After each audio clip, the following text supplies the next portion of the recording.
So, you've done it. The men of violence are gathered here, in these halls whose very stones are dedicated to peace. I should not have agreed to host this council. The Greybeards have no business involving ourselves in such matters.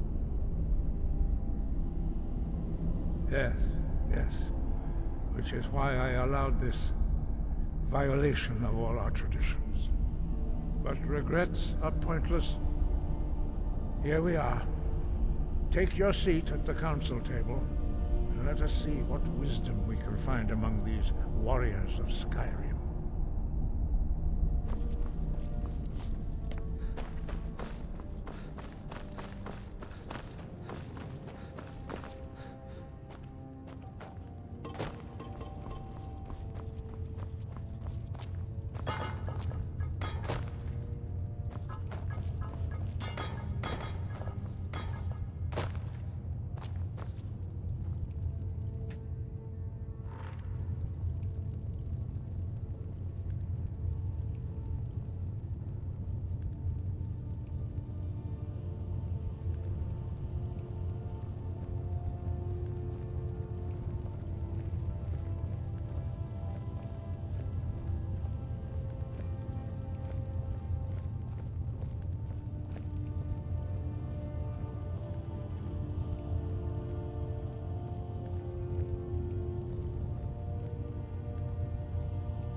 Take your seat. Now that everyone is here, please take your seats so we can begin. I hope that we have all come here in the spirit You insult us by bringing her to this negotiation? You're Chief Talos Hunter? That didn't take long. Here. I have every right to be at this negotiation. I need to ensure that nothing is agreed to here that violates the terms of the White Gold Concordat. She's part of the Imperial delegation. You can't dictate who I bring to this council. Please, if we have to negotiate the terms of the negotiation, we will never get anywhere. Perhaps this would be a good time to get the Dragonborn's input on this matter. By Izmir's beard, the nerve of those Imperial bastards, eh? To think that I would sit down at the same table with that. Thalmor bitch. Either she walks or I do.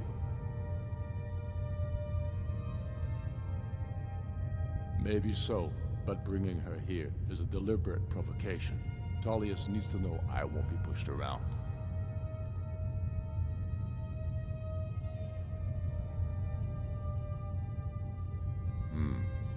It feels like a mistake to me, but I'll bow to your judgment on this. But she is to observe, nothing more. We are not negotiating with her. Is that clear? Ulfric, why so hostile? After all, it's not the Thalmor that's burning your farms and killing your sons. She's supposed to be on our You side? know exactly... No. Not this time. Now that that's settled, may we proceed? I have something to say first. Here we go. The only reason I agreed to attend this council was to deal with the Dragon Menace. There's nothing else to talk about. Unless the Empire is finally ready to renounce its unjust claim to rule over the free people of Skyrim. I knew he wouldn't be able to resist. Arrange a temporary truce to allow the Dragonborn here to deal with the dragons, nothing more. I consider even talking to the Empire a generous gesture. Are you done? Did you just come here to make speeches, or can we get down to business?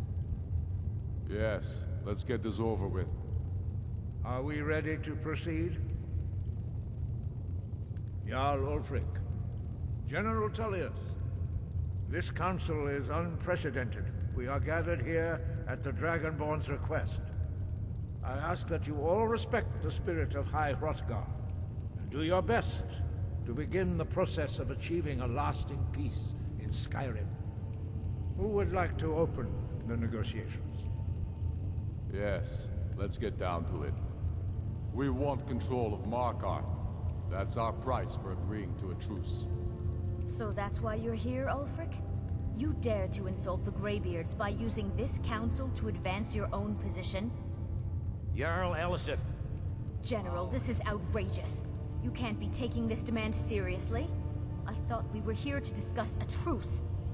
Elisif, I said I'd handle it. Ulfric, you can't seriously expect us to give up Markarth at the negotiating table. You hoped to gain in council what you've been unable to take in battle, is that it? I'm sure Jarl Ulfric does not expect something for nothing.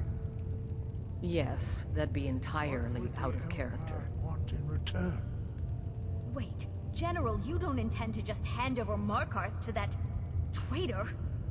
This is how the Empire repays us for our loyalty? Enough. First, let's be clear. This council wasn't my idea. I think it's a waste of time. You are a traitor to the Empire, and deserve a traitor's death. But I at least will negotiate in good faith. Since we're all here at your request, I'd like to hear what you think Markarth is worth.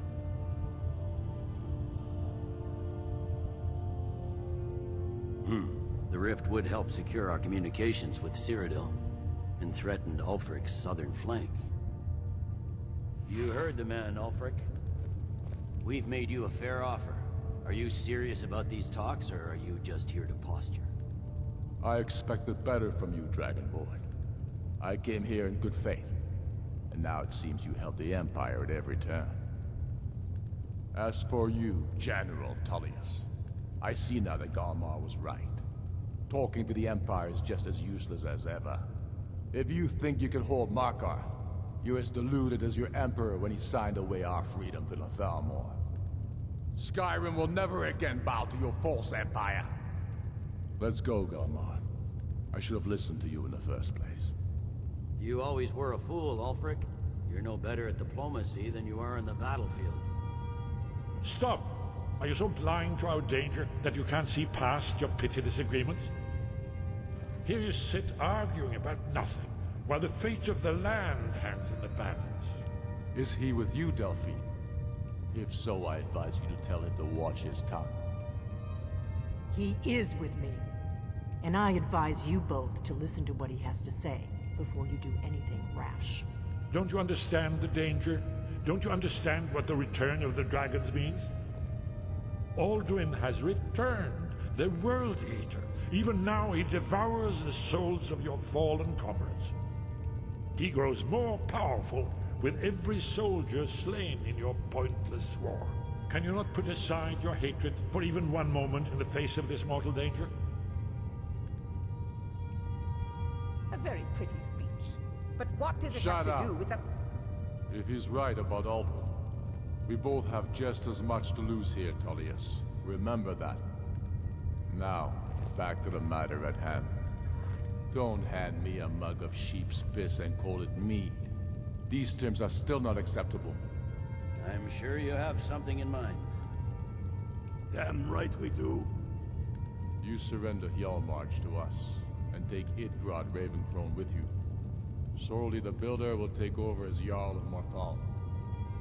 Where do these demands stop, Ulfric? Do you expect me to surrender all of Skyrim? It seems I have no choice but to let the Dragonborn decide. Although I'm starting to doubt your fairness. What say you, Dragonborn?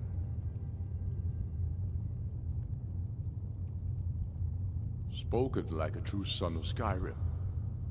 I suppose that's the fairest deal we're likely to get. It seems we may have an agreement. Jarl Ulfric, General Tullius, these are the terms currently on the table. Markarth will be handed over to Ulfric's forces, Jarl Igmund will step down, and Thongvor Silverblood will become the Jarl of Markarth. The Stormcloaks will withdraw from the rift, allowing Imperial troops unhindered access. Jarl Leila Lawgiver will step down, and Maven Blackbriar will become the Jarl of Riften. Hjalmarch will be turned over to Ulfric, with Sorli the Builder assuming the Jarlship. You both agree to this? The Sons of Skyrim will live up to their agreements, as long as the Imperials hold to theirs. What about you, Elisif? Are these terms to your liking? Speak up! I'm sure General Tullius is waiting to do your bidding. I have nothing to say to that murderer. General, you've proven yourself a good friend to Skyrim. I continue to trust that you will do your utmost to safeguard our interests. Thank you, Jarl Elisif. I appreciate your loyalty. The Empire can live with these terms, yes, for a temporary truce, until the Dragon Menace is dealt with. After that, Ulfric, there will be a reckoning. Count on it. Come on, Dalmar. We have a lot of work to do. Giving up Markarth is a heavy price for this truce, Dragonborn. I hope it was worth it. Jarl Balgruf, I assume you are familiar with the Dragonborn's plan? Yes, I'm ready to do my part. Just say the word, and my men will help you spring this trap. But the difficulty remains how to lure a dragon to Dragon's Reach at all. Well, that's an excellent question. You haven't overlooked that little detail, have you? Ah, I believe I can be of help here. I anticipated the problem. While you were arranging this meeting, I was busy in the library of Skyhaven Temple, an unguessed trove of lost lore. But the important thing is that the Blades recorded many of the names of dragons they slew. Cross-referencing this with Delphine's map of dragon burial sites, I believe I've identified one of the dragons that Alduin has raised up. Don't you see? The names of dragons are always 3 words of power, shouts.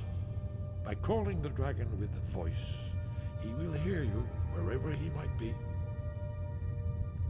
He's not compelled to, but dragons are prideful by nature and loath to refuse a challenge. Your voice in particular is likely to intrigue this dragon after your victory over Alduin. I think it's very likely that he will be unable to resist investigating your call. Ah, indeed. I'm no master of the voice, like these worthy gentlemen, but it is written here in this scroll.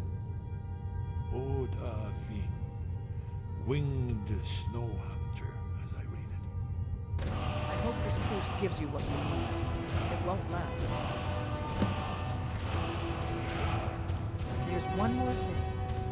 We know about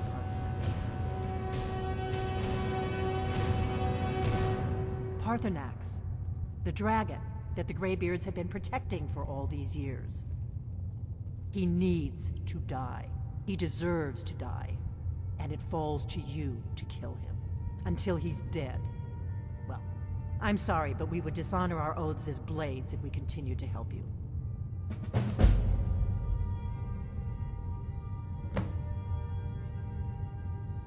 If they had their way, you do nothing but sit up on their mountain with them and talk to the sky, or whatever it is they do. The Greybeards are so afraid of power that they... Think about it. Have they tried to stop the Civil War, or done anything about Alduin? No. And they're afraid of you, of your power. Trust me, there is no need to be afraid. Think of Tiber Septim. Do you think he'd have founded the Empire if he'd listened to the Greybeards?